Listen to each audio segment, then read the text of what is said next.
पहले तो कुछ मुख्य बातें हम जान लेते हैं कि क्या होते हैं। यहां पर जानेंगे कि एचसीएफ निकालना है, हमें एचसीएफ निकालना है। तो एचसीएफ का मतलब क्या होता है? एचसीएफ का फुल फॉर्म होता है एचसीएफ, यानी इसका फुल फॉर्म होता है हायर कॉमन फैक्टर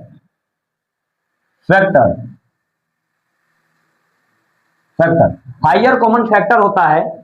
और ये चीज हायर कॉमन फैक्टर में आपको करना क्या है, तो हम जानेंगे हायर कॉमन फैक्टर में क्या निकालने हैं, कैसे निकालने हैं। तो ये चीज आप प्रश्नावली से देखेंगे कि आपको पहला प्रश्न दिया है 135 और पहला प्रश्न 135 और 225। पहली बात की एचसीएफ निकालने के लिए, वो भी हमारे यूक्लिड विभाजन एल्गोरिथम का विधि द्वारा, पहली बात यह जानना है कि हमारा जो आर का मान है, यह आर का मान जो है बाबू जीरो से लेस देन और इज इक्वल होना चाहिए। मतलब जीरो के देखिए जीरो के बराबर हो सकता है या तो जीरो से बड़ा हो सकता है आर की वैल्यू, लेकिन आर की वैल्यू छोटी हो सकती है यहां पर बी से, इस बी से छोटी हो सकती है। अब आप कहेंगे कि ये आर क्या है और बी क्या है, तो थोड़ी सी बात हम जानेंगे कि यहां पर आप जब पढ़ते हैं तो ए बराबर, एक फॉर्मूला की बात करेंगे, ए बराबर बी क्यू प्लस आर होता है। ए बराबर बी क्यू प्लस आर, इसका मतलब है ये भाज्य, इसको भाज्य कहते हैं। और ये हमारा ये भाजक है, बी को भाजक बोलते हैं, भाजक, और क्यू भागफल है, और ये आर आपका शेषफल है, इसको शेष कहते हैं या शेषफल कहते हैं। इस विधि से हम जानेंगे। थोड़ा सा हम जब बचपन में भाग पढ़ते थे तो किसी भी संख्या में जब भाग करते थे, देखिए यहां जैसे हम कह दें यहां 6 से भाग कर रहे हैं हम, यहां पर 12 में, तो यहां पर इसको हम भाज्य कहते थे,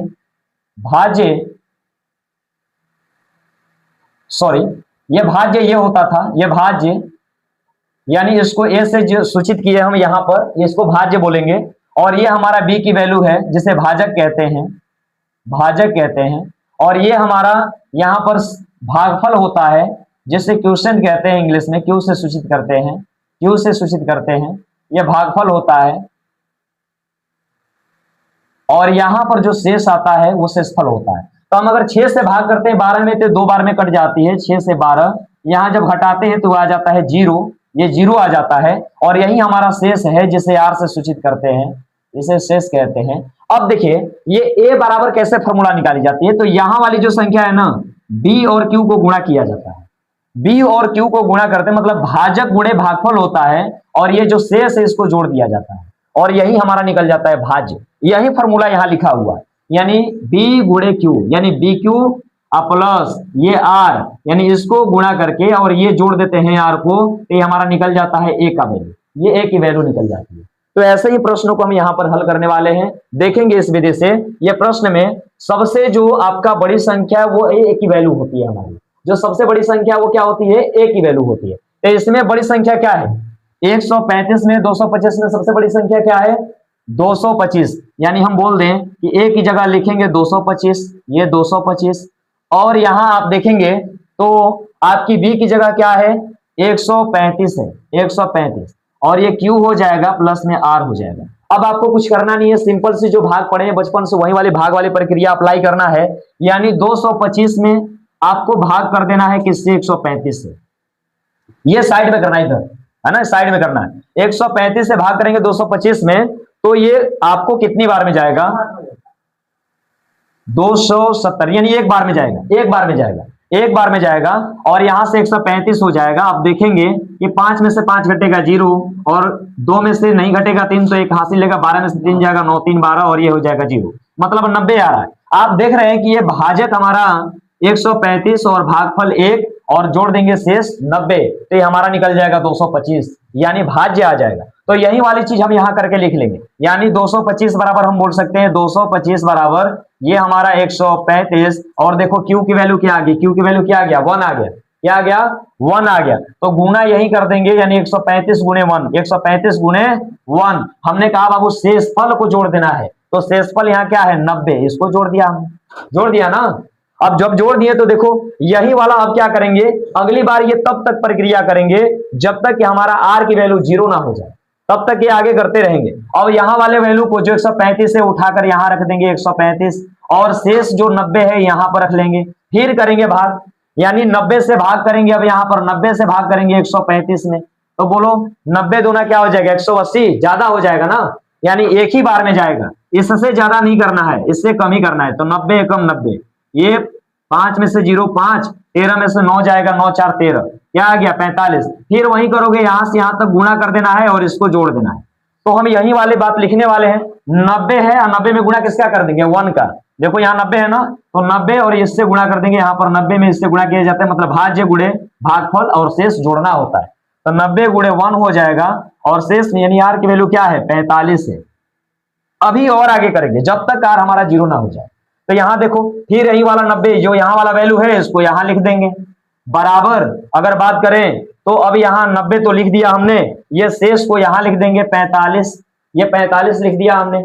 अब यहाँ पर आप फिर 90 में भाग करोगे, 90 में भाग करोगे 45 का, तो 45 दूना क्या होता है 45 दूना 90 होता है, ये 90 कट जाएगा और आप देखेंगे तो यहाँ पर जब घटेगा 90 में से 90 तो ये 0 हो जाएगा, शेष क्या हो गया 0। हमने कहा कि लिखना कैसे है, तो यहाँ वाली और यहाँ वाले संख्या को गुणा कर देना है और इसको जोड़ देना है, ये शेष को जोड़ देना है। तो देखो 90 तो मैंने लिखा ही 45, तो 45 में गुणा किसका करना है 2 का, किसका करना है 2 का, और शेष क्या जोड़ दोगे 0। लो शेष 0 आ गया। जब शेष आपका 0 आ गया तो आंसर हमारे इसी में से देना है। अब जब एचसीएफ की बात करोगे तो एचसीएफ यानी एचसीएफ जो आपकी वैल्यू होगी इधर से काउंट करना, तीसरे नंबर का संख्या जो होगा वही हमारा आंसर हो जाएगा। मतलब जहां शेष 0 आया है और किसके कारण आया है तो 45 के कारण आया है, जो हमने यहाँ वाला 45 लिखा है यही हमारा एचसीएफ हो जाएगा। मतलब एचसीएफ का 45 आंसर आ जाएगा, ये हो जाएगा हमारा आंसर। इस प्रकार से बाकी सभी प्रश्नों को हम हल करेंगे। चलिए देखते हैं अपने प्रश्न संख्या 2 को। यहां पर आप देख रहे हैं स्क्रीन पर 196 और 38,220 यानी 38,220। इस प्रश्न को हम देखेंगे। सबसे जो बड़ी संख्या है ये हमारा भाज्य है, जो भी इसमें बड़ी संख्या होगी उसको मान लेना है वो भाज्य है, यानी ए की वैल्यू है। तो इसको मान लेना ए बराबर कितना 38,220, और बी की वैल्यू कौन है तो बी की वैल्यू हो जाएगी हमारा 196 हो जाएगी। अब यही सेम प्रक्रिया हम भाग करेंगे। पहले तो हम फॉर्मूला लिख लें, ए बराबर क्या होता है बी क्यू प्लस आर होता है ना। ये आपको एचसीएफ निकालने की प्रक्रिया हो जाएगी, आपको फॉर्मूला हो जाएगा। तो यहां पर हम जानेंगे कि बड़ी संख्या आपको 38 है और 220 38,220 में भाग करेंगे किससे 196 से, 196 से भाग करेंगे। देखिए भाग कैसे करेंगे, आप देखिए 196 लगभग 200 के करीब है। कितने करीब है 200 के करीब है, और 200 के करीब है तो अगर 382 में भाग करेंगे 2 से 2 दूना 4 क्या हो जाएगा 2 दूना 4 यानी 400 हो जाएगा, 2 दूना 400 हो जाएगा। ये अगर यहां तक की बात करिए तो 3 ही 100 है, तो 2 बार में तो जाएगा ही नहीं। कितने बार में जाएगा 1 बार में जाएगा। तो हम यहां से कह देंगे कि 1 बार में जाएगा 196 हो जाएगा। अब इसमें से घटाएंगे तो देखिए 12 में ये हासिल लेगा 12 बन जाएगा, 12 में से 6 घटेगा कितना बचेगा 6 बचेगा। यहाँ क्या है 7 है, अब बताइए 7 है एक हासिल लिया तो 17 बच गया। 17 में से 9 हटाएंगे तो कितना हो जाएगा 9 घटाएंगे 9 8 17 8 बच जाएगा ना। यहाँ 2 हुआ, 2 में से घटेगा 1 हो जाएगा ना, 186 हो गया। अभी देखिए 2 उतरेगा, यहाँ हो गया 1862 हो गया।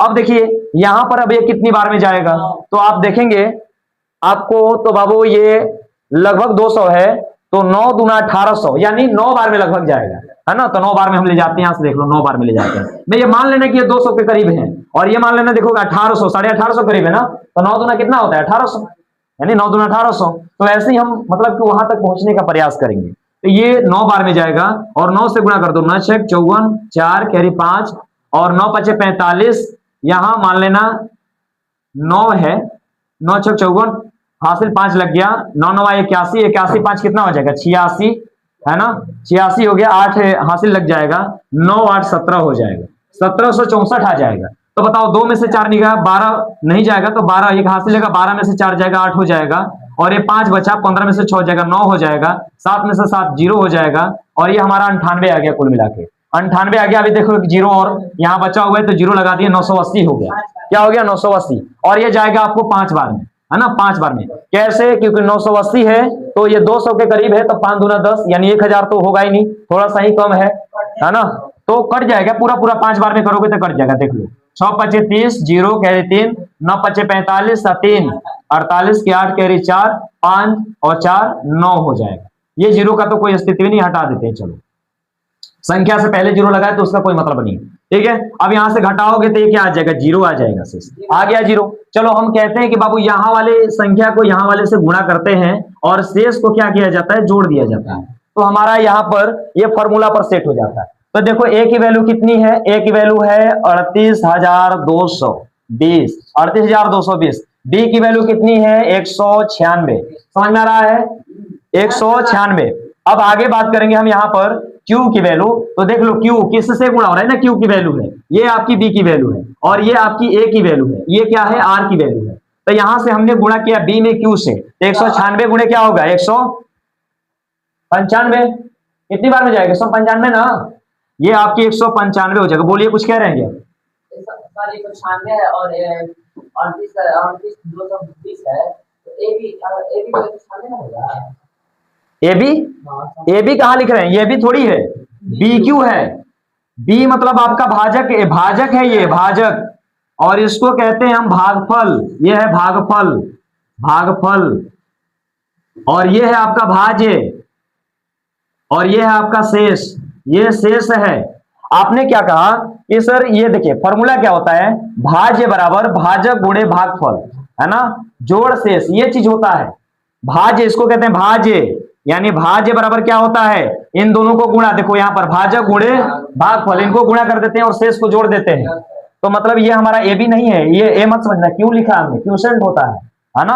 अब यहां से देखो ये चीज हमने क्या किया कि 196 में 195 का गुणा कर दिया और शेष कितना आ गया, जीरो। क्या आ गया, शेष जीरो। जब शेष जीरो आ गया तो हमने कहा कि बाबू हमारे शेष जो जीरो आया है किसके कारण आया है, तो पहली बात की हम समझेंगे 196 के कारण।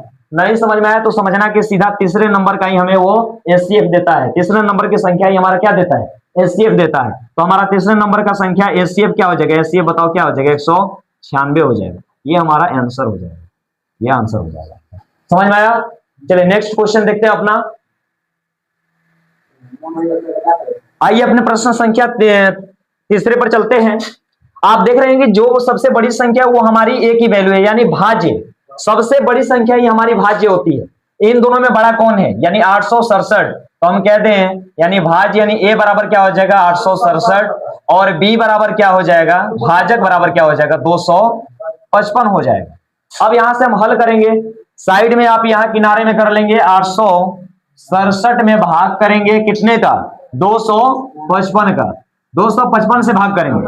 देखिए ये लगभग क्या है, लगभग है आपको 250 नहीं 250 है, तो 2.5 दूना 500 होता है, 2.5 दिया क्या होगा 750, यानी लगभग आपको ये लग रहा है कि 3 बार में ये जाना चाहिए। तो 3 बार में ये जाएगा, कितने हो जाएगा, तो 3 से गुणा करेंगे तो 5 तिहाई 15, 5 तिहाई 15, 16 के 6 कैरी 1, 3 दूना 6 1 7, 765 हो जाएगा। अब घटाएंगे, 7 में से 5 घटेगा 2, 6 में से 6 जाएगा 0 और 8 में 7 जाएगा 1 हो जाएगा, 102 आ जाएगा। अब हमें करना क्या है कि यहां से यहां वाली संख्या को गुणा कराना है, यानी बी से क्यू को गुणा कराना है और गुणा कराने के बाद हमें आर को जोड़ देना है, यानी इसको जोड़ देना है। तो चलिए यहां पर लिखते हैं, ए बराबर फॉर्मूला क्या होता है हमारा, बी क्यू प्लस आर होता है, ए बराबर बी क्यू प्लस आर, और ए की वैल्यू क्या है 867 बराबर बी की वैल्यू क्या है 255। अब देखिए 255 हो गया, बी क्यू, क्यू मतलब गुणा करना है, बी की वैल्यू 255 है, क्यू से गुणा करते हैं, क्यू की वैल्यू क्या है 3 है, तो ये 3 से गुणा कर दो। और बोलो आर कितने आए हैं, तो 102 आया है यार, लो 102 कर दिए, जोड़ दिए, यहां पर हो गया। आगे हम बात करेंगे, यानी यहां पर जो हमारा भाजक था, इस भाजक को अब यहां लिख देंगे हम, यहां पर 255 बराबर, अब जो हमारा शेष है, शेष को भाजक की जगह लिख देंगे 102। अब फिर वही प्रक्रिया करेंगे, यानी फिर हम भाग करेंगे किससे, तो इसमें भाग करना है 255 में, 255 में भाग करना है। अब जो शेष था 102, इससे भाग करना है 102 से। तो आप बताइए लगभग 100 है, 100 दूना 200, ये 255 ही ना है, 2 बार में जाएगा, है ना, तो 2 बार में जाएगा, हो जाएगा 204, 204। इसमें से अगर 5 में से 1 बचेगा, ये 5 हो जाएगा, यानी 51 आएगा, क्या आएगा 51, ये तो 0 हो जाएगा। चलिए 51 आ गया, तो यहां वाली संख्या को इससे गुणा करना है ना, तो हम क्या करेंगे 102 तो लिखे ही है, अब गुणा किससे करना है 2 से, गुणा किससे कर देंगे 2 से, अब प्लस में क्या कर देंगे 51 यानी 51 हो जाएगा, ये 51 हो जाएगा। फिर आगे करेंगे, तब तक करेंगे जब तक कि r का मान 0 ना हो जाए ना। तो यहां देखिए ये वाली संख्या को फिर से लिखेंगे यहाँ पर, यानी भाजक जो है इसको फिर हम यहाँ पहले लिख दिए, इसको भाज्य बना दिए। अब यहाँ पर इसके साथ क्या करेंगे, अब देखिए इसके साथ यानी 102 में भाग करेंगे, 102 में किसका, यानी जो शेषफल आया था यानी 51 का भाग करेंगे 51 का, तो 51 दूना क्या हो जाएगा 102, 51 दूना 102, ये 0 आ जाएगा शेष। तो वही हम काम करेंगे, फिर इसको गुणा करेंगे इससे और ये शेष 0 जोड़ देंगे। तो देखिए 51 तो हो जाएगा यहाँ, 51 गुणे क्या हो जाएगा, 51 गुणे क्या हो जाएगा 2 हो जाएगा, 51 गुणे 2 हो जाएगा। और शेष यहाँ क्या बचा है 0, तो लो 0 जोड़ दिए। और जब शेष 0 आ गया तो हम जान लिए कि इस 51 के कारण ही शेष 0 आया है हमारा। तो हम तीसरे नंबर का जो संख्या है उसी को हम मान लेते हैं हमारा एचसीएफ होता है। तो यहां से हम एचसीएफ की बात करेंगे, एचसीएफ की, एचसीएफ क्या आ जाएगा आपका 51 आ जाएगा, ये हमारा आंसर हो जाएगा।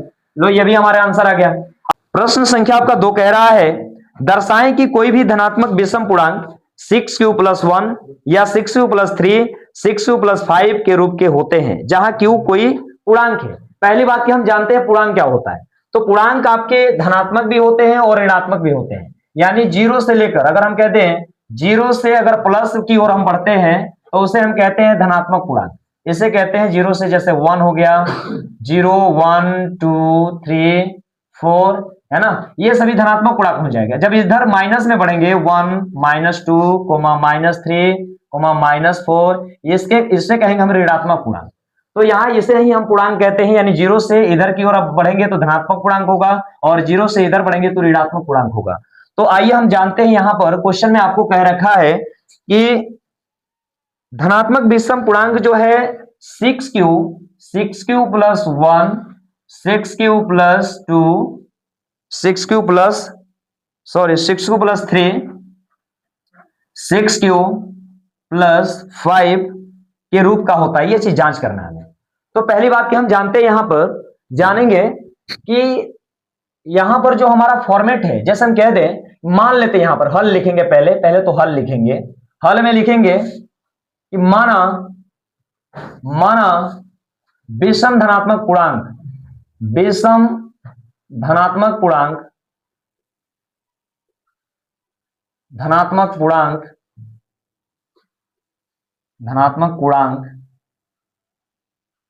बराबर a है। हमने a मान लिया विषम धनात्मक पूर्णांक को। और यहां पर आप बात करेंगे भाजक की, भाजक, तो भाजक आप देख रहे हैं कि b क्या है आपका भाजक है, b भाजक है, जो कि इसका वैल्यू दिया है 6। क्या दिया है 6, आप देख सकते हैं यहां पर bq + r। यानी जब हम यहां पर बात करेंगे यूक्लिड विभाजन प्रमेय, क्या की यूक्लिड विभाजन है ना, जब हम बात करते हैं यूक्लिड विभाजन एल्गोरिथम की, तो यूक्लिड विभाजन एल्गोरिथम में जो हमारा a की वैल्यू होती है, यानी भाज्य बराबर जो होता है भाजक गुणे भागफल जोड़ शेष होता है। तो हम यहां पर b, ये जो 6 दिख रहा है, ये क्या है, ये आपकी भाजक की वैल्यू है, भाजक की वैल्यू है, यानी b की वैल्यू 6 दिया हुआ है। अब ये भी हम जानते हैं कि जब हमारा भाजक यहाँ 6 है तो भाजक में, यानी हमारा 6 दिया है, तो भाजक का मान हमेशा r से क्या होता है, छोटा होता है। भाजक, सॉरी, r का मान हमेशा भाजक से छोटा होता है। जैसे हमने ये दिखाया था आपको कि 0 जो होता है, 0 यानी r की वैल्यू 0 से बड़ा होती है और बराबर होती है, और r की वैल्यू छोटी होती है अपनी b से, b की वैल्यू से, यानी भाजक से छोटा होता है हमेशा। तो यही चीज हम देखेंगे यहां पर अप्लाई करेंगे, है ना। तो यहां देखेंगे a बराबर क्या होता है, यूक्लिड विभाजन एल्गोरिथम से देखेंगे, यूक्लिड विभाजन एल्गोरिथम से, यूक्लिड विभाजन एल्गोरिथम से।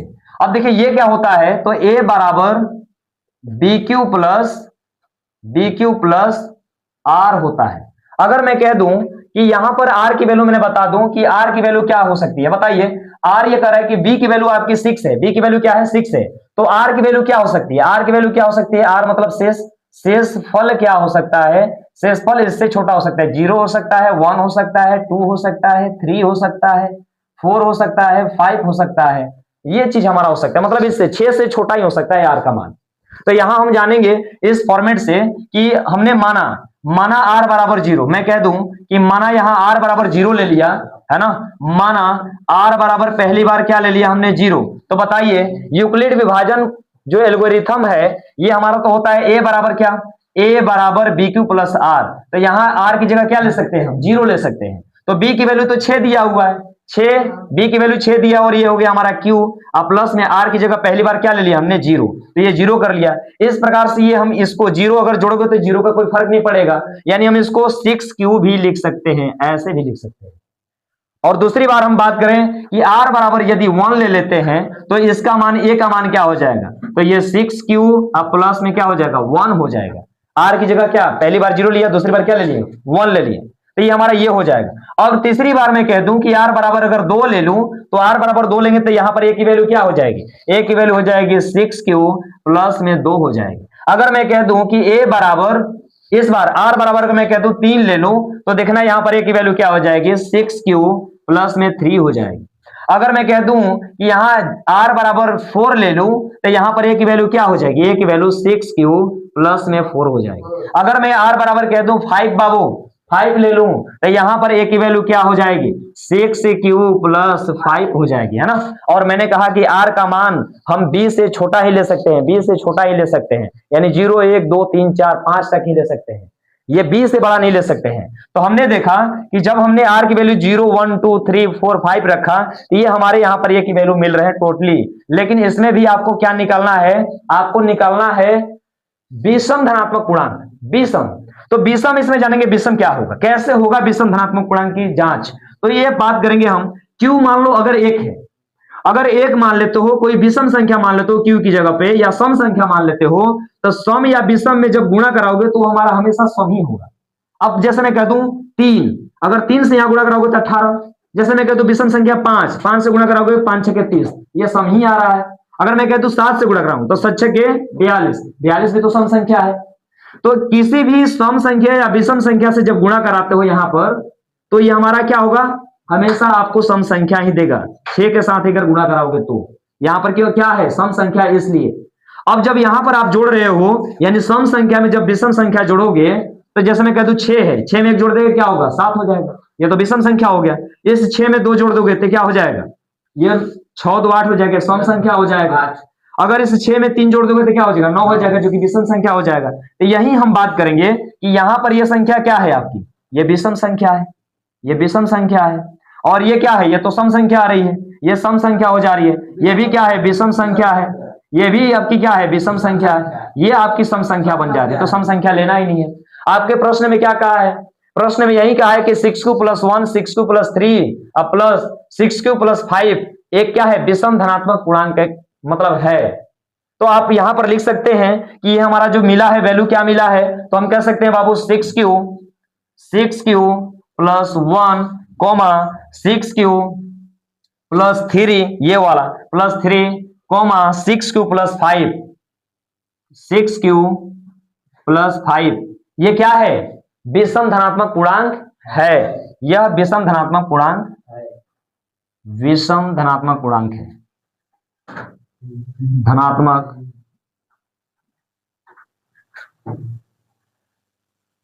पूर्णांक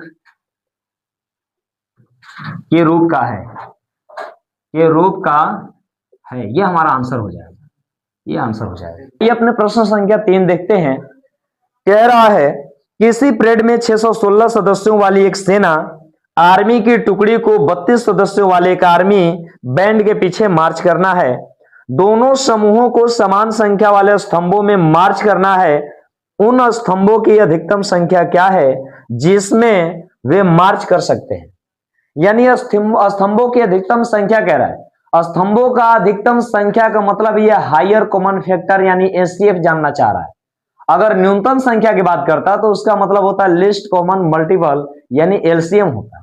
हमें बात किया है अधिकतम संख्या की, तो इससे पहले यह नहीं कहा है कि किस विधि से एचसीएफ निकालें।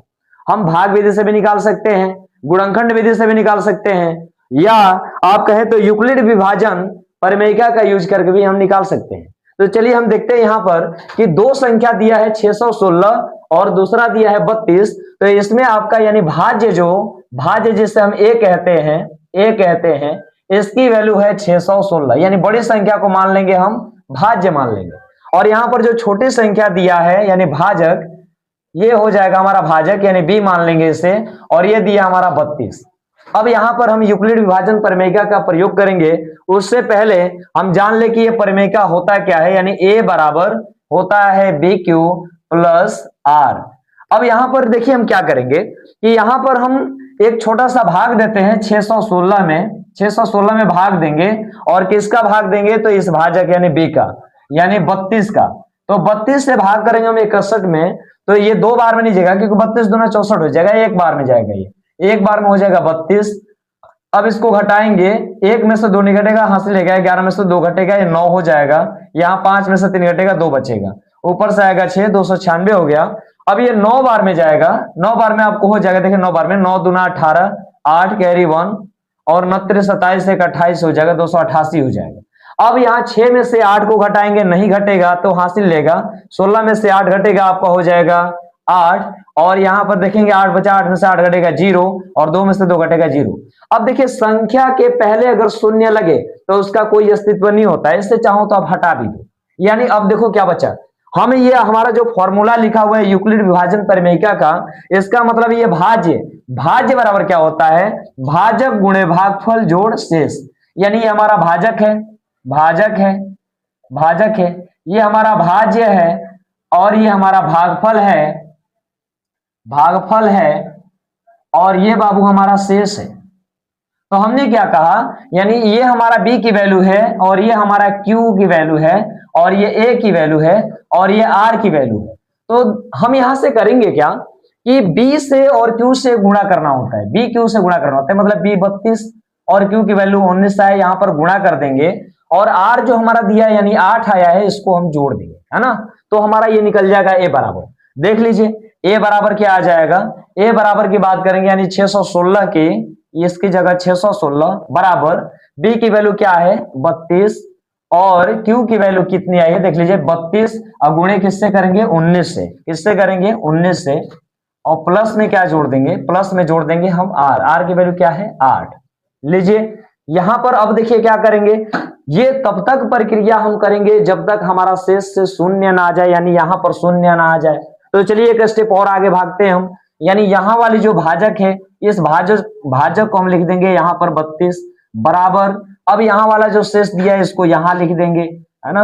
अब देखिए वहीं सेम भाग करेंगे जैसे ऊपर वाला हमने किया है, 32 में फिर भाग देंगे हम 8 का, 32 में भाग करेंगे 8 का, तो 8 से भाग करेंगे तो देखिए क्या आ जाएगा 8 चौका 32, और 32 में से 32 घटेगा, ये आ जाएगा 0। तो फिर यही क्रिया करेंगे हम, यानी b और ये q और ये r, b में q को गुणा करेंगे यानी 8 में 4 का गुणा करेंगे, और शेष 0 जोड़ देंगे। तो देखिए यहां से 8 तो है ही, गुणा किस में करेंगे 4 का गुणा कर दिया हमने, और जोड़ेंगे क्या, तो शेष बाबू शेष जोड़ेंगे, यानी शून्य को जोड़ देंगे यहाँ पर, लीजिए शून्य जोड़ दिया हम यहाँ पर। अब हमारा देखिए जिसके कारण यहाँ पर शेष शून्य आ जाता है वही हमारा क्या होता है एचसीएफ होता है।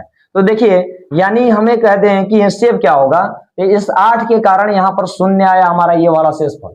नहीं समझ में आ रहा तो सीधा हमने कहा कि तीसरे नंबर के आप जोड़ लेना, वही एचसीएफ हो जाता है, 1 2 3 यानी 8 आ रहा है, यही हमारा एचसीएफ हो जाएगा। तो एचसीएफ बराबर क्या हो जाएगा, एचसीएफ बराबर 8। कहने का मतलब अधिकतम स्तंभों की संख्या पूछा है, यानी अधिकतम स्तंभों की संख्या, अधिकतम स्तंभों की संख्या, स्तंभों की संख्या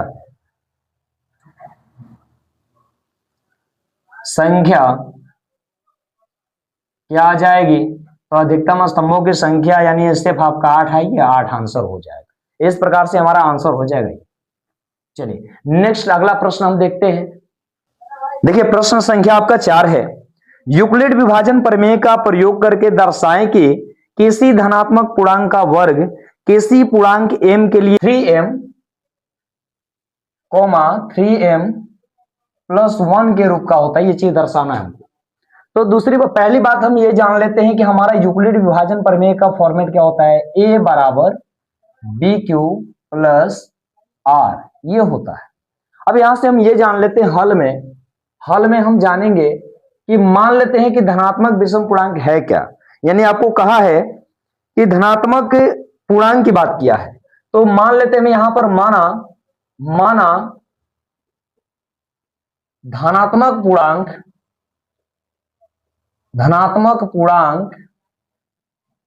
पूर्णांक बराबर ए है, एवं आपकी हम भाजक की बात करें, भाजक बी जिसे हम भाजक कहते हैं, भाजक क्या दिया है आप देख रहे हैं कि इसमें 3m है और इसमें 3m+1 है। कहने का मतलब 3 दिया है इसमें यानी भाजक है, और यहां पर हमारा 3 भाजक है। निकालना आपका क्या है, तो भाज्य और शेष निकालना है। ये चीज की हम बात जानेंगे यहां पर। तो चलिए हमारा ये दिया हुआ हमारा भाजक कितना, भाजक दिया है 3, भाजक 3 है। जब भाजक 3 है तो शेष तो हमारी बाबू जो होगा भाजक से छोटा ही होता है। कभी भी देख लेना भाजक जो होता है हमारा, भाजक शेषफल से बड़ा होता है और शेषफल भाजक से हमेशा छोटा होता है। जैसे हम कह दें यहाँ पर कि हम जैसे कहते हैं यहाँ 3 से भाग करने यहाँ पर 9 में, तो आप देखेंगे 3 से भाग करोगे 3 तरीके 9 हो जाएगा, ये 0 आ जाएगा। मतलब शेष जो 0 आया है 3 से, यानी ये भाजक है, इससे हमारा शेष क्या है, छोटा है। तो हमेशा हमारा शेषफल भाजक से छोटा होता है। तो हम शेषफल की बात करेंगे यानी आर की शेष की, तो शेष हमारा क्या हो जाएगा, शेष जो हमारा होगा वो 0 हो सकता है, 1 हो सकता है और 2 हो सकता है। मतलब 3 से हमेशा छोटा ही होगा। तो जानते हैं हम, आगे हम बात करेंगे यूक्लिड विभाजन प्रमेय से, यूक्लिड विभाजन परिमेय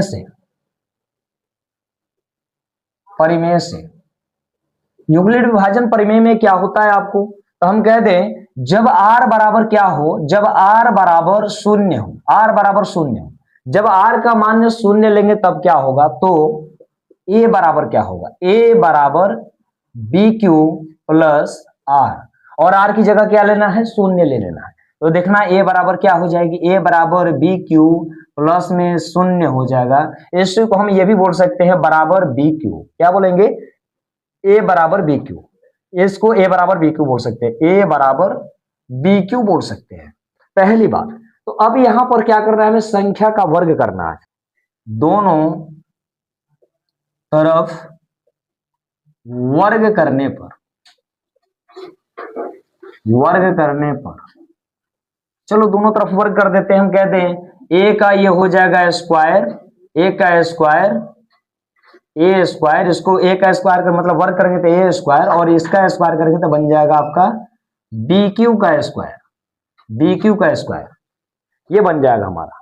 तो अब यहां से हम जानेंगे कि अब b की जगह क्या दिया था, b की जगह हम देखें कि 3 दिया हुआ है, a बराबर तो आपको नहीं पता है, लेकिन b की वैल्यू दिया है यहाँ पर क्या, 3 दिया हुआ है। तो यहाँ हम 3 कर लेते हैं 3, तो यहाँ पर भी हम करेंगे तो क्या बनेगा, BQ मतलब इसी का स्क्वायर किए हैं तो 3Q का स्क्वायर हो जाएगा।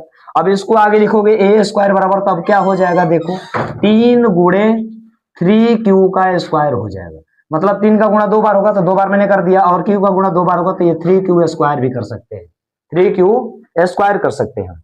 और यहां इतना बराबर मान लो कि m है, अगर हमें कह दें कि 3Q स्क्वायर बराबर m मान लेते हैं, अगर ये मान लेते हैं कि मान लीजिए 3Q स्क्वायर बराबर m है, तो इसकी जगह क्या हो जाएगा, a स्क्वायर 3m, यहां से आ जाएगा a स्क्वायर बराबर 3m आ जाएगा। ऐसे आगे हम देख लेते हैं, जब r बराबर मैं कह दूं 1 है, तो r की वैल्यू जब 1 ले लेंगे तब क्या हो जाएगा, चलिए इसको मिटा देते हैं।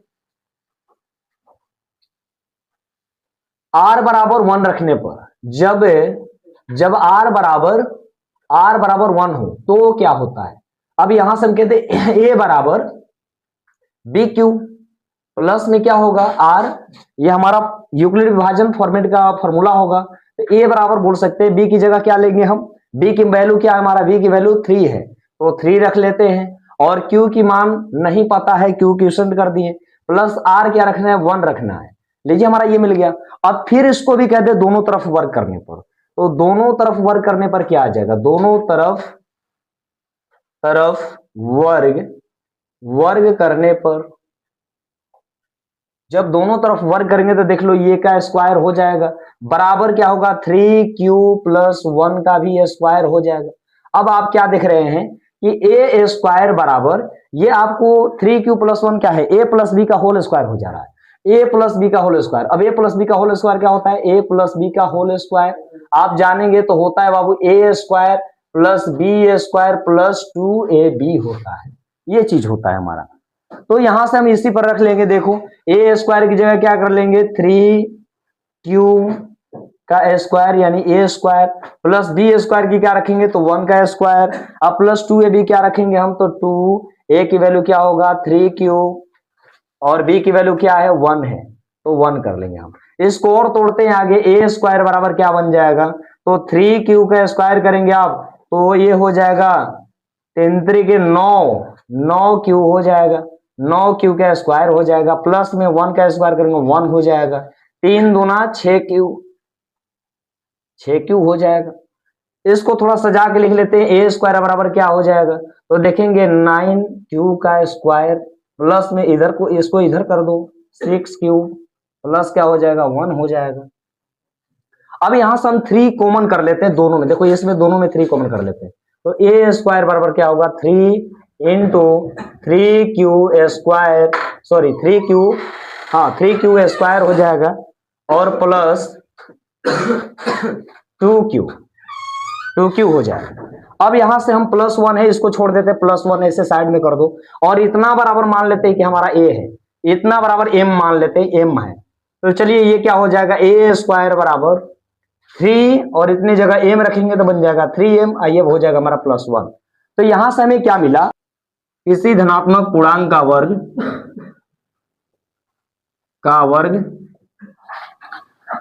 3m, 3m+1 के रूप का होता है, के रूप का होता है, ये हमारा आंसर हो जाएगा, आंसर हो जाएगा। आज हम देखते हैं क्वेश्चन नंबर अपने 5 को कि यूक्लिड विभाजन प्रमेयिका का प्रयोग करके दर्शाएं कि किसी धनात्मक पूर्णांक का घन 9m,9m+1 या 9m+8 के रूप का होता है। तो चलिए हम यहां पर जानते हैं कि हमें सिद्ध क्या करना है। ये कह रहा है कि 9m,9m+1 या 9m+8 के रूप का होता है, मतलब किसी धनात्मक पूर्णांक का घन, यानी घन के बारे में बात कर रहा है। तो पहली बात हम यहां क्या करेंगे, लिख लेते हैं यहां पर कि हमें सिद्ध करना है किसी धनात्मक पूर्णांक का घन 9m,9m+1 या 9m+8 के रूप का होता है, ये चीज सिद्ध करना है। तो हम यहां से देखते हैं कि यहां से हम कह दें कि यूक्लिड विभाजन प्रमेय क्या होता है, तो हम कह दें कि a बराबर क्या होता है bq+r, ये चीज होता है। तो सर्वप्रथम यहां से जब हम हल करेंगे प्रश्न को तो लिखेंगे हल में, हल करके लिखेंगे हम हल करके कि माना धनात्मक पूर्णांक, क्योंकि धनात्मक पूर्णांक की बात किया है तो यहां पर मान लेते हैं कि माना धनात्मक पूर्णांक बराबर a है, माना धनात्मक पूर्णांक बराबर a है, ये धनात्मक पूर्णांक हमारा ये है। तो यहां से हम ये भी देखते हैं कि धनात्मक पूर्णांक जब a मान लिए तो भाजक यानी b हमारा जो भाजक होगा, भाजक क्या होगा, भाजक बच्चा आप देखेंगे कि भाजक हमारा क्या है 9m,9m+1 या 9m+8 जो लिखा है इसमें 9 जो है 9 हमारा भाजक ही है, 9 हमारा भाजक है। तो हम कह सकते हैं कि भाजक हमारा क्या है 9 है और जो हमारा शेष होता है यानी रिमाइंडर जो होता है शेष, ये शेष हमारा हमेशा भाजक से क्या होता है कम होता है। तो भाजक से कम होता है, हमारा भाजक यहाँ पर 9 दिया हुआ है तो हम कह सकते हैं कि शेष का मान 0 हो सकता है। इसके साथ ही साथ अगर बात करें तो 1 हो सकता है, 2 हो सकता है, 3 हो सकता है, 4, 5, 6, 7, 8 हो सकता है, यानी भाजक का मान हमारा 9 से कम ही होगा, r का मान क्या होगा 9 से कम हो सकता है। अब दूसरी बात हम यहां पर ये जानते हैं कि r का मान हमारा मतलब कि 9 से कम होगा, तो इसको हम हल करेंगे, लिखेंगे यूक्लिड विभाजन प्रमेय से, यूक्लिड विभाजन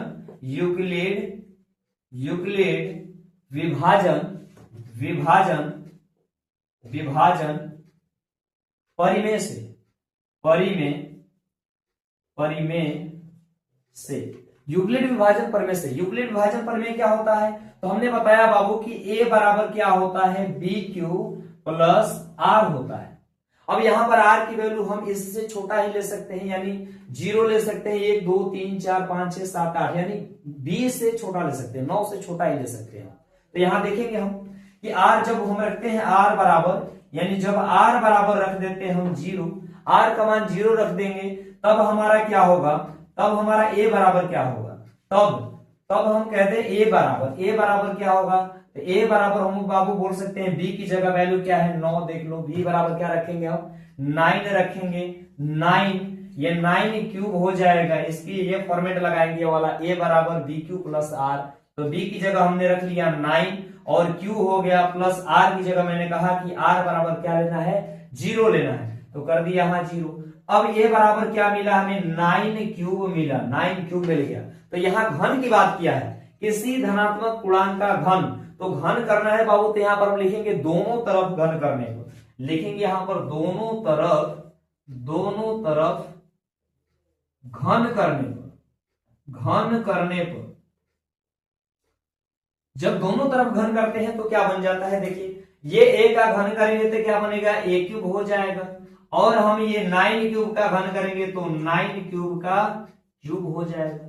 अब इसको हम क्या करना है, अभी देखिए यहां पर क्या करना है हमें कि AQ जो है, AQ कर देंगे इसको, और यहां पर हम इसको ये भी लिख सकते हैं 9 गुणे 3 बार इसका गुणा करेंगे, 9 81 81 9 729 हो जाएगा। लेकिन ऐसा नहीं करना है, आपको करना क्या है कि 9 गुणे 81 कर दीजिए, 81 का क्यूब कर दीजिए, ऐसे कर दीजिए, क्योंकि ये 9 का गुना 2 बार करते हैं तो 81 हो जाता है, और एक बार 9 से करेंगे तो 729 हो जाएगा। लेकिन हम ऐसा नहीं करेंगे, 81 क्यूब का क्यूब कर लेंगे और इतना बराबर मान लेंगे m, क्योंकि हमको लाना है किस रूप का, 9m 9m प्लस 1 के रूप का लाना है। तो हम यहां पर इतना बराबर मान लेते हैं कि m है, तो लिख दें 81 क्यूब का क्यूब इक्वल टू, या बराबर m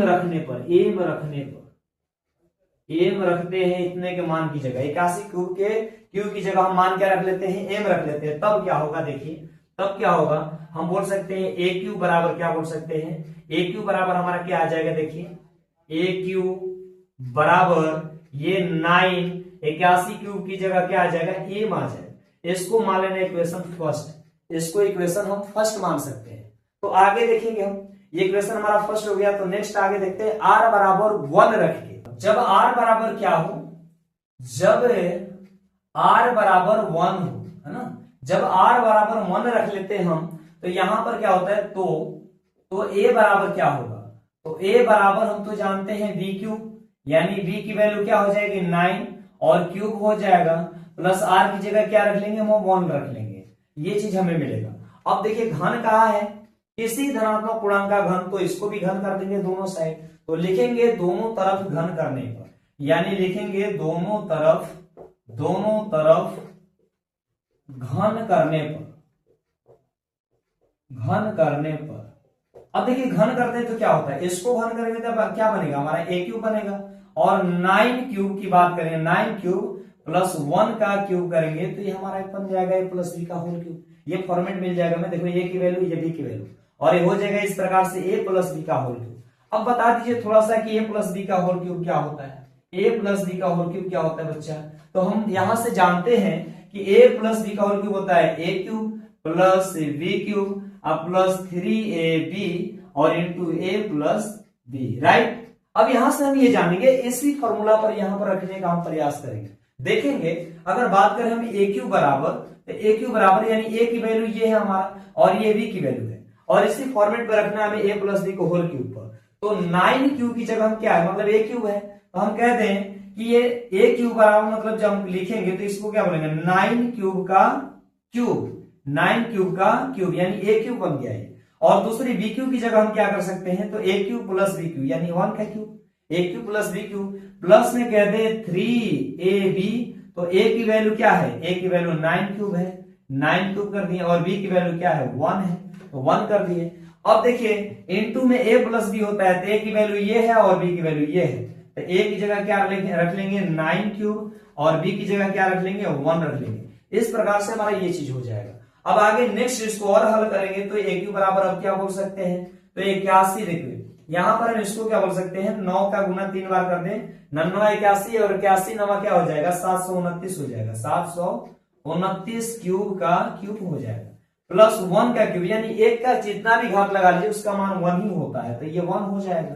प्लस में इसकी बात करेंगे तो 9 से 300 गुणा करेंगे, 9 27 हो जाएगा, और क्यू लगाए तो क्यू लगा लेंगे, 27 क्यूब हो जाएगा, और इंटू क्या हो जाएगा 9 क्यूब प्लस 1, और तोड़ते हैं इसे, देखते हैं। देखिए ए क्यू बराबर अब क्या हो जाएगा, तो ये चीज लिखा है 729 को, इसको कुछ दूर आगे ऐसे लिखो, 729 क्यूब का क्यूब प्लस 1, और 27 से 9 से गुना करेंगे तो क्या हो जाएगा, यहां से देखिए तो 9 से 63, 3 के 6, 9 दूना 18, 6 24, यानी 243, क्यू से गुना करेंगे तो क्यूब स्क्वायर हो जाएगा, ये हो जाएगा क्यूब स्क्वायर हो जाएगा, और ये 27 क्यूब में फिर 1 से गुना कर देंगे तो प्लस में क्या हो जाएगा 27 क्यूब हो जाएगा, 27 क्यूब हो जाएगा। अब देखिए क्या करना है, हमें इसको थोड़ा और सजा करके लिख देते हैं। अगर कहते हैं ए क्यूब बराबर, तो ये हो जाएगा 729 क्यूब का क्यूब प्लस 1, और यहां प्लस छूट गया है तो प्लस कर लेंगे, 243 का क्यूब का स्क्वायर प्लस में 27 क्यूब, ये कर लेंगे हम इसे। अच्छा 1 को इस साइड भेज देते हैं, हम 1 को इधर भेज देते हैं, तो ये चीज हो जाएगा, क्या हो जाएगा, प्लस में 243 क्यूब का स्क्वायर प्लस में 27 क्यूब, अब प्लस में हो जाएगा हमारा 1 हो जाएगा। अब यहां से हम कॉमन करेंगे, यानी 9 इसमें कॉमन करेंगे सब में, तो देखिए 9 कॉमन करेंगे तो ए क्यू बराबर क्या हो जाएगा, हम 9 कॉमन कर दें इसमें, तो देखिए 9 कॉमन कर लेंगे तो क्या बनेगा हमारा, यानी ये बचेगा आपको 81 क्यूब का क्यूब, और प्लस यहां से 9 कॉमन कर ले तो ये बचेगा आपको 27 क्यूब का स्क्वायर, और प्लस यहां से 9 कॉमन कर ले 27 से, तो यहां से बचेगा 29 27, यानी 3 क्यूब बचेगा, और ये प्लस में हम साइड में लिख लेते हैं 1 लिख लेते हैं, और इतना बराबर हम फिर मान लेते हैं m, इतना बराबर यहां पर मान लेते हैं m, तो हम लिख ले यहां पर 81 क्यूब का क्यूब प्लस में 27 क्यूब स्क्वायर प्लस 3 क्यूब बराबर m रखने पर, बराबर m रखने पर अब यहां पर हम m रखेंगे तो क्या आ जाएगा, देखिए यहां पर m रखेंगे, इतना बराबर m रख लेंगे तो क्या हमें मिलेगा, तो देखिए ए क्यूब बराबर क्या आ जाएगा, ए क्यूब बराबर 9m, अब प्लस में क्या हो जाएगा 1 हो जाएगा। यहां से इक्वेशन हम मान लेते हैं कि 2 मिल गया, पहला इक्वेशन था, पहली बार इक्वेशन फर्स्ट था, और दूसरी बार हमें ए क्यूब बराबर क्या मिल गया 9m प्लस 1 मिल गया। नेक्स्ट ऐसे ही r बराबर हम 2 रख के देखते हैं कि r की वैल्यू जब 2 रखते हैं तब हमें क्या मिलता है, जब r बराबर 2 रखने पर, जब r बराबर 2 रखने पर, जब 2 रखते हैं r की वैल्यू तो क्या होता है, तो क्या मिलता है, a बराबर क्या मिलता है हमें, b की वैल्यू तो 9 ही है, 9 हो गया, यानी b क्यूब प्लस में r की जगह क्या रखेंगे 2 रखेंगे, यानी a बराबर b Q plus r, Euclid विभाजन प्रमेय पर हम ये रखेंगे, तो a बराबर b की वैल्यू 9 और q लग गया, प्लस में r की जगह क्या रखेंगे 2 रखेंगे। अब यहां पर ये भी घन का है तो इसे भी घन करेंगे हम, यहां भी लिखेंगे दोनों तरफ घन करने पर, दोनों तरफ घन करने पर जब घन कर देते हैं देखिए क्या मिलेगा, हमें घन कर देंगे तो क्या मिलेगा, यानी a का क्यूब हो जाएगा बराबर 9 क्यूब प्लस 2 का ये क्यूब हो जाएगा, ये भी हमारा बन गया a प्लस बी का होल क्यूब। अब a प्लस बी का होल क्यूब आप खुद पहले लिखें, आप a प्लस बी का होल क्यूब क्या होता है, a cube plus B cube plus 3ab into a plus B, इसी पर हम रखेंगे, इसी फॉर्मूला पर। तो देखिए यहां पर a क्यूब बराबर क्या मिलेगा हमें, a क्यूब बराबर ये a का वैल्यू है और ये b की वैल्यू है, तो इसी फॉर्मेट पर हम रखते हैं, यानी इसको कह देंगे 9 क्यूब का क्यूब, यानी बन गया हमारा a क्यूब, दूसरा बनेगा b क्यूब, b की जगह क्या है, b की जगह 2 है तो प्लस में हम कहते हैं 2 का क्यूब हो जाएगा, 2 का क्यूब। चलिए अगला कहते हैं प्लस 2ab, तो 2 हो गया, a की वैल्यू 9 क्यूब हो गया और b की वैल्यू क्या हो गया 2 हो गया, 3ab हो गया। और इंटू ए प्लस बी, ए की वैल्यू क्या है 9 क्यूब हो गया, और बी की वैल्यू क्या है 2 हो गया। इस प्रकार से हम नेक्स्ट आगे भी हल करेंगे। तो देखिए क्या बनेगा, ए क्यूब बराबर हो जाएगा 9 का गुना 3 बार करेंगे, 9 81, और 81 नवा क्या हो जाएगा 729 हो जाएगा, 729 क्यूब का क्यूब हो जाएगा। अगर नेक्स्ट इसकी 2 की क्यूब करें हम, तो 2 की क्यूब क्या हो जाएगा 2 दूना 4 और 4 दूना 8 हो जाएगा, 8 हो जाएगा। प्लस में 9 3 27 और 27 दूना 54 हो जाएगा, ये 54 क्यूब हो जाएगा, 54 क्यूब हो जाएगा।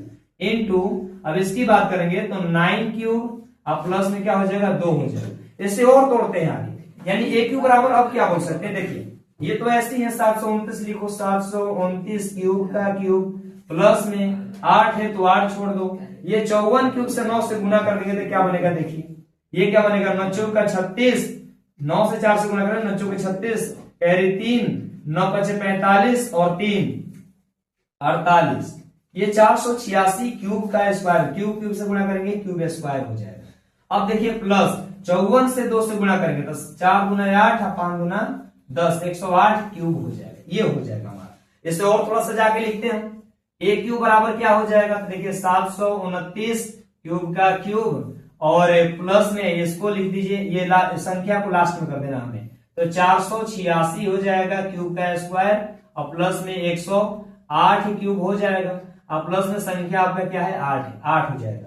सब में से 9 कॉमन करेंगे, यहां से जो संख्या देख रहे हैं ना आपकी, इसमें से 9 कॉमन करेंगे, तो चलिए ए क्यूब बराबर हमें क्या मिलेगा 9, जो कॉमन कर देंगे तो यहां से 9 कॉमन कर देंगे तो देखिए बन जाएगा आपको 81, 81 9 729 ही होता है। तो यहां से हम कह सकते हैं 81 क्यूब का क्यूब हो जाएगा, 81 क्यूब का क्यूब हो जाएगा।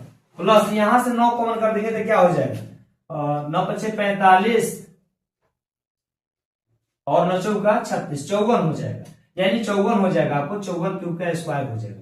देख लीजिए 9 से गुणा कर 9 चौके 36, 6 कैरी 3, 9 पचे 45 3 48, यानी ये 54 क्यूब हो जाएगा। अब आगे इसमें कॉमन कर ले हम 9, तो देखिए 9 हो जाएगा, यानी 9 से भाग कर दो, 9 एकम 9, 9 दूना 18 हो जाएगा, ये 18 यानी 12 क्यूब हो जाएगा। 9 इसमें से कॉमन कर लेंगे तो ये बचेगा 12 क्यूब, और ये प्लस में कर लेंगे 8, और इतना बराबर यहां भी हम मान लेंगे एम, क्या मान ले एम मान ले, तो हम कह दें कि यहां पर 81 क्यूब का क्यूब प्लस में 54 क्यूब का स्क्वायर, और प्लस में 12 क्यूब, प्लस में 12 क्यूब बराबर क्या रख ले, यानी 12 क्यूब बराबर हम रख ले एम, तो बराबर कहते हैं हम कि एम रखने पर, जब एम रख देंगे इतनी की जगह पर यहां पर रख देंगे एम, तो ये क्या बन जाएगा, यानी ए क्यूब बराबर क्या बन जाएगा 9m, और प्लस में क्या बन जाएगा 8। इसको मान लेते हैं इक्वेशन क्या, थर्ड मान लेते हैं। अब हमें क्या मिल रहा है कि इक्वेशन 1 2 समीकरण 1 2 एवं समीकरण 3 से, समीकरण 3 से हमें प्राप्त होता है कि किसी भी धनात्मक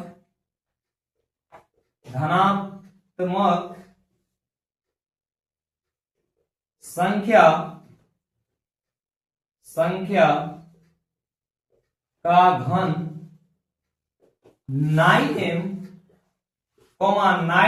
प्लस 1 या 9m प्लस 8 के रूप का होता है, 8 के रूप का होता है।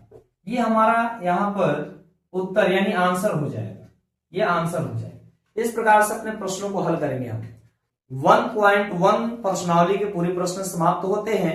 आशा करते हैं कि वीडियो आपको अच्छा लगा होगा, पसंद हुआ होगा। यदि आपको ये वीडियो पसंद हुआ है तो चैनल को सब्सक्राइब करें, वीडियो को लाइक करें और बेल आइकन की घंटी दबाना ना भूलें, और अधिक से अधिक इस वीडियो को शेयर करें। जय हिंद।